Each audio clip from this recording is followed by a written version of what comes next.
kita akan buat package baru di sini namanya model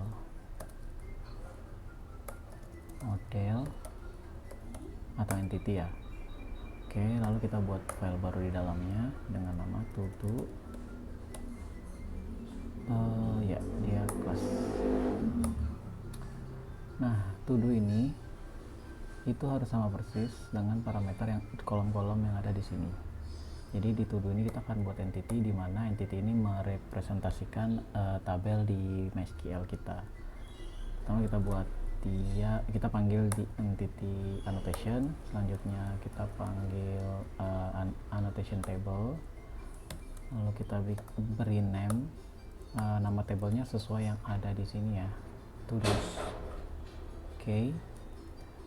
Terus kita buat kolom pertama yaitu kolom ID, maka di sini kita buat variabel dengan tipe data long namanya ID, dimana ID ini adalah dia itu sebagai primary key dan auto increment. Pertama kita buat dia kita buat ID ini agar dia itu sebagai primary key, maka kita pakai annotation ID. Selanjutnya agar kolom ID ini auto increment, maka kita pakai annotation namanya generated value. Kita pakai strateginya itu generation type identity. Oke, identity. Nah, bagian ID ini untuk primary key, lalu bagian generated value dengan type identity itu adalah auto incrementnya. Selanjutnya kita buat kolom title di sini atau parameter title, pakai string aja.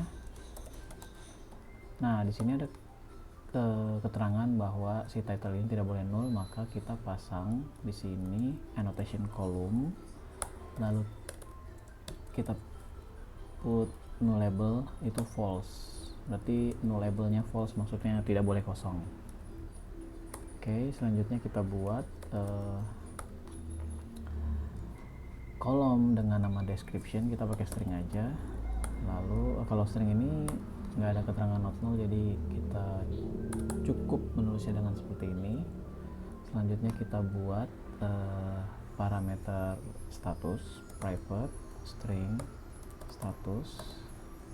Oke, di sini statusnya not null ya, jadi kita harus pakai annotation column, lalu kita tulis nullable itu false. Nah, selanjutnya di sini ada created add dan updated add, di mana ini akan diisi secara otomatis dengan current timestamp, maksudnya waktu yang waktu di mana data ini disimpan. Lalu kalau updated add itu dia akan terisi otomatis ketika waktu kapan dia diupdate saja gitu. Maka dari itu kita buat dulu parameternya pakai data tipe namanya local datetime. Sebenarnya dulu kalau di Java 8 biasanya kita pakai data tipe date, tapi sebaiknya kita pakai local datetime aja, karena parameter data tipe object date itu akan deprecated sih kalau saya nggak salah baca ya. Lalu kita buat nama variabelnya itu created add, selanjutnya kolomnya. Nah, karena di sini tuh sebenarnya kan ada underscore ya, sedangkan di Java itu biasanya pakai camel case, nggak ada underscore-nya. Jadi supaya antara database dan parameter yang ada di entity Java ini matching, maka kita harus kasih keterangan name-nya default, kasih created add, jadi supaya dia match gitu. Yang ini yang ada di MySQL, lalu yang camel case ini yang ada di Java, itu supaya si MySQL mengenali gitu sih. Lalu di sini juga nggak boleh ini created add ini nggak boleh diupdate, jadi kolom ini hanya boleh diisi satu kali gitu. Untuk selanjutnya dia nggak boleh diisi lagi, dia nggak boleh diedit. Lalu kita pakai creation timestamp annotation ini supaya dia bisa isi data secara otomatis, data tanggal. Selanjutnya kita buat update tab dengan local datetime sebagai objek data tipenya. Lalu kita pakai updated add nama kolomnya. Kita juga kasih nama kolom di MySQL supaya si MySQL kenal sama parameter updated add ini. Kita sesuaikan dengan database migration yang udah kita buat ini. Selanjutnya kita tulis update timestamp di sini ya. Selesai. Harusnya ini udah cukup. Nah, di sini kan status ini sebenarnya kita bisa pakai namanya enumeration. Nanti kedepannya status ini hanya diisi oleh kira-kira tiga status aja, to do, in progress, sama done. Nah, best practice-nya kita tuh jangan pakai string, tapi kita pakai enumeration karena kita pengen status ini tuh lebih gampang diakses aja gitu. Kalau misalkan string kan kita takutnya typo ya, salah ketik atau gimana gitu kan. Jadi kita pakai kita pakai enum aja. Tapi sebenarnya kalau di MySQL tuh bisa buat enum langsung di dalam sini ya. Cuman itu nggak disarankan. Sebaiknya enumnya di Java aja. Best practice sih enum mending lebih baik di Java aja. Kita buat enum namanya to do status. Kita isi enum ini dengan to do to do, in progress, lalu done. Jadi status to do itu ada yang to do itu maksudnya pending, baru dibuat gitu. Lalu in progress lagi sedang dilakukan to do-nya, terus done itu to do-nya udah completed gitu. Lanjut. Nah, ini kita tinggal panggil aja si enumeration-nya, tinggal panggil to do status. Nah, masalahnya di MySQL ini dia taunya bukan enumeration tapi varchar atau string. Maka kita harus kasih tahu MySQL kalau sebenarnya to do ini adalah string walaupun dia sebenarnya enumeration. Jadi nanti ini kayak seolah-olah di-convert jadi string gitu di database. Caranya kita pakai enumerated annotation, di mana enum type-nya itu pakai string supaya dia seolah-olah mengconvert to do ini yang tadinya adalah kelas enum, dia akan jadi string di database-nya gitu. Lalu kita juga harus kasih tahu database kita bahwa kolom ini adalah string gitu. Jadi kalau fungsi ini adalah supaya si kelas enumeration itu jadi string, lalu kita buat annotation baru JDBC type code annotation ini supaya SQL types dari Hibernate. Kita kasih tahu kalau status ini adalah string gitu atau varchar ke MySQL supaya MySQL-nya nggak bingung, karena by default sebenarnya Hibernate atau MySQL-nya itu dia ngebaca tipe data ini string, long, tapi kalau ini kan enumeration dia sebenarnya nggak bisa baca karena ini sebenarnya kelas objek enum kan. Makanya kita harus kasih tahu dia kalau ini adalah string gitu supaya dia nggak konflik atau error. Selanjutnya kita akan buat repo baru dengan nama package repository. Nah, kita buat file baru dalam package ini namanya to-do repository. Harusnya ini interface ya, bukan class. Lalu kita kasih annotation repository. Selanjutnya di sini kita extend JPA repository. kita panggil model kita namanya todo. Ini yang ini nih yang udah kita bikin, todo. Oke, selanjutnya kita pakai long karena ID-nya juga long ya di sini ya. Oke, apa gunanya todo repository ini? Ini tuh sebagai menjembatani antara Java dan MySQL. Singkatnya, ini tuh tempat kita bisa nulis query gitu. By default, sebenarnya by default CPA ini udah menyediakan query-query default ya, seperti di sini kalau diklik tuh seperti get one, get by ID, find all. Di sini juga ada save, delete. Tapi kalau kita butuh query yang lumayan kompleks atau query yang lumayan custom, nah kita bisa nulis di sini. Pakai native query bisa, pakai ORM juga bisa. ORM itu ya CPA sendiri. Oh ya, di todo ini ada yang kurang ya.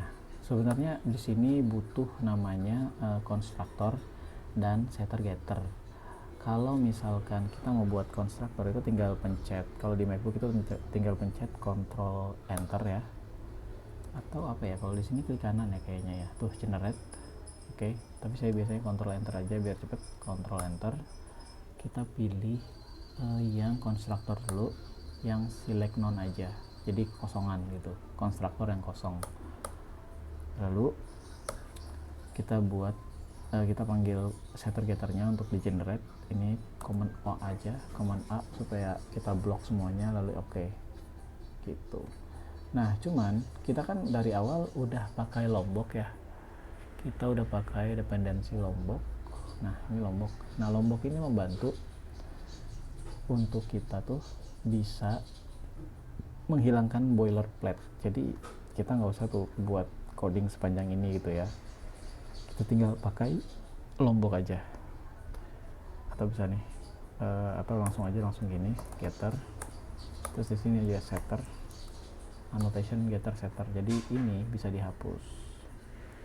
Nah, Lombok juga punya annotation untuk menggantikan konstruktor ini secara otomatis. Kita panggil aja no args konstruktor, jadi ini tinggal dihapus. Kalau nggak dihapus nanti dia merah, error karena konflik, jadi ini tinggal dihapus aja. Oke, gitu. Repository udah, todo udah. Coba kita running dulu aplikasinya, ini akan ada error atau enggak ya. Nah, ini kita enable aja Lomboknya. Oke, nggak ada masalah. Ini started ya, setelah started tidak ada masalah, maka aplikasi ini sebenarnya baik-baik aja, nggak ada error. Kita matikan dulu. Kita juga harus bikin namanya DTO ya. DTO itu sebenarnya dia mirip sama entity ya. Ini kan model atau entity ya, sama dia. DTO sama model itu kurang lebih sama, cuma beda fungsi. Kalau misalkan model ini tuh untuk apa istilahnya ya, kelas tabel, dimana tabel ini emang connect-nya ke si database kita, Hibernate kita atau MySQL. Sedangkan DTO ini kepanjangannya aja data transfer object, dimana kita akan buat kelas baru DTO objek untuk memindahkan data antara lapisan dari aplikasi atau dari si entity ini ke user interface-nya gitu. Jadi dia sebagai perantara. Jadi user interface kita nggak langsung panggil todo gitu, nggak langsung panggil apa istilahnya nih, kelas entity-nya gitu, atau kelas model ini nggak langsung dipanggil. Jadi kita pakai perantara namanya todo, namanya DTO gitu. Jadi kita buat aja kelas DTO nya dulu, kita buat package baru dulu namanya DTO, lalu kita buat todo DTO ya. Kita buat file baru. Ini shortcut ya sebenarnya, tinggal pencet command N kalau di MacBook, todo DTO. Oke. Di dalam todo ini kurang lebih sama kayak di sini ya, kayak di entity, kurang lebih sama. Jadi kita bisa kopas aja. Kita kopas ini semua ya, copy sampai sini, sip. Di sini juga kita pakai getter, setter, lalu constructor yang non gitu. Nah, di sini kalau bisa kita kasih validation ya, karena di sini kan not null ya. Kalau bisa kita kasih validation supaya validasinya nggak usah manual. Validasi di sini tuh pakai Jakarta Validation, yaitu annotation not blank. Kalau misalkan dia kosong, kita kasih error namanya. Misalkan error message-nya itu title is require atau title tidak boleh kosong, maksudnya title, parameter title tidak boleh kosong. Yang status juga sih, status ini tidak boleh kosong ya, status is required. Oke, selesai. Jadi kita akan pakai DTO ini untuk ke user interface. Sebenarnya user interface nanti kan HTML ya, itu bisa langsung akses to do, tapi sebaiknya jangan gitu. Misalkan kalau kita punya data sensitif yang ada di entity, itu khawatir bisa diakses oleh si front end gitu, di bagian front end HTML-nya nanti. Misalkan di sini ada parameter namanya password gitu, misalkan ya. Ini kan data sensitif, sebaiknya kan nggak dimunculin ya, makanya kita bikin DTO. Kalau di DTO kita nggak harus buat semua parameter yang ada di sini. Misalkan di tabel to do itu ada password ya, tapi di DTO-nya kita nggak perlu nulis password. Jadi yang ditampilin aja gitu, apa yang ditampilin di front end, maka kita munculkan parameter sesuai yang front end butuhkan, itu sih intinya. Sedangkan di entity ini kan harus sama kayak di MySQL kita kan, semua tabel di sini harus ada, semua kolom yang kita butuhkan itu harus ada gitu.